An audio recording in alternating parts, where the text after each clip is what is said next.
ख्वातीन हजरत आदाब। ख्वातीन हजरत, जैसे कि आप जानते हैं कि शिगांव असम्बली हल्के से दो मुसलमान टिकट पूछ रहे थे, जिसमें अजीम पीर कादरी साहब एक थे और दूसरे यासिर खान पठान साहब। यासिर खान पठान साहब टिकट लेने में कामयाब हुए। अब इनकी कामयाबी का दारो मदार इनकी मेहनत पर है। इनके अलावा 5 हावेरी ज़िले में जो कांग्रेस के एमएलएस हैं उन पर जिम्मेदारी आती है। अलावा इनके जो अतराफ में बड़े बड़े कद्दावर नेता हैं इन पर भी आती है। Chief minister of Karnataka Siddaramaiah साहब और डीके शिवकुमार जो कि पार्टी के प्रेसिडेंट हैं, इन तमाम पर इनकी जीत की जिम्मेदारी आती है। ये लोग किस तरह से मेहनत करेंगे इस पर कांग्रेस की जीत निर्भर है। अगर खुदा न खास्ता यासिर खान पठान साहब हारते हैं तो इस हार की जिम्मेदारी यासिर खान पठान पर नहीं बल्कि इन तमाम लीडर पर आती है। चीफ मिनिस्टर सिद्धरामैया साहब जो कि कुरबुर समाज के लीडर हैं, जहां पर तकरीबन 27,000 कुरबुर समाज के वोट हैं, वो कितना ये वोट कांग्रेस कैंडिडेट को ट्रांसफर कराने में कामयाब होते हैं, ये देखने वाली बात है। अगर कामयाब होते हैं तो जीत इनकी, अगर कामयाब होते हैं तो हार सिद्धरामैया साहब की भी कहलाएगी। अलावा इनके अतराफ में दावनगिरी के कद्दावर नेता जो कि लिंगायत समाज के टॉप लीडर हैं, शामनू शिवशंकरप्पा साहब, और उनके बेटे जो दावनगिरी के ही एमएलए हैं मल्लिकार्जुन साहब, और उनकी बीवी प्रभा मल्लिकार्जुन जो कि दावनगिरी की एमपी हैं। अब देखने वाली बात है कि ये लोग लिंगायत समाज के कितने वोट यासिर खान पठान को दिलवाने में कामयाब होते हैं। अलावा इनके अतराफ में बहुत सारे कद्दावर नेता हैं। श्रीनिवास माने साहब जो हानगल के एमएलए जो कि मराठा समाज के कद्दावर नेता हैं। प्रसाद अभैया साहब जो एससी समाज के बड़े नेता हैं, जो कि कंटिन्यूस 3 मरतबा हुगली से जीतते आ रहे हैं।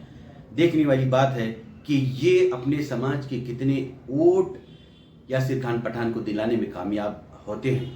अलावा इनके सतीश जाड़केवाड़ी साहब जो कि एक एसटी समाज के कद्दावर नेता हैं, इन पर भी जिम्मेदारी आयद होती है। और देखने वाली बात यह है कि वो एसटी समाज के कितने वोट दिलवाने में कामयाब होते हैं।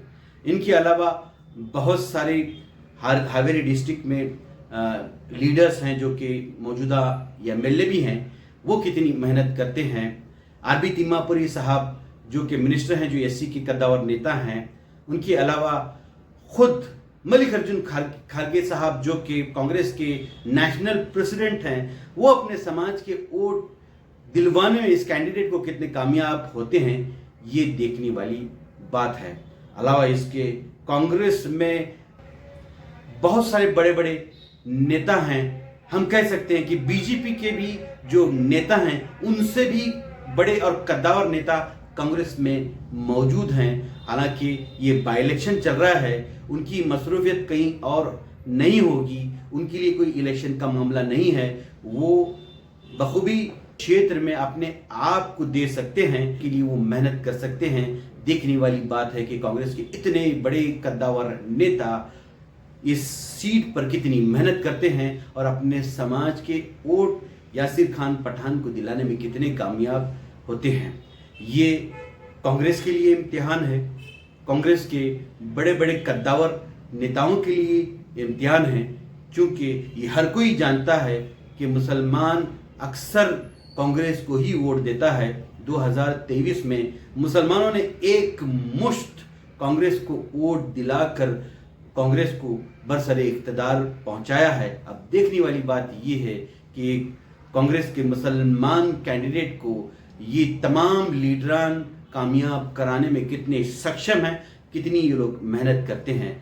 अगर इनकी मेहनत कामयाब होती है तो यकीनी तौर पर कांग्रेस ये सीट जीत सकती है।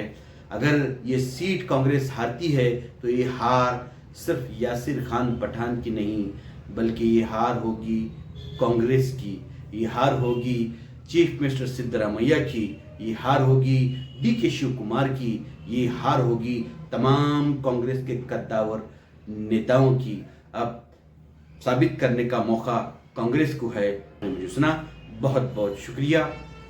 आदाब।